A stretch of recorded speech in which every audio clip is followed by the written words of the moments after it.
என்ன ஃபோர்ஸாக வருது பாருங்க. வெறும் ஒரு யூரோவில் நீங்களே உங்கள் பைக்கை க்ளீன் பண்ணிக்கலாம்.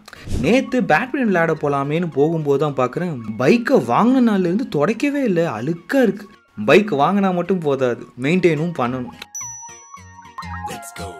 ஆஸ்ட்ரியாவில் ஒரு பைக்கை வாட்டர் வாஷ் பண்ணணும்னா கூட வீட்டில் பின்னாடியோ இல்லை ஒரு எம்டி லேண்டில் ஒரு பக்கெட்டை வச்சோ கழுவ முடியாது. ஏன்னா இங்கே அது பண்ணவே கூடாது. என்ன ரீசன் அப்படின்னா, நம்ம பைக் இல்லாட்டி காரை வாஷ் பண்ணும்போது அதுலேருந்து வர டர்ட்டு, ஆயிலு, கிரீஸு, கெமிக்கல் எல்லாமே வெளியே வரும்.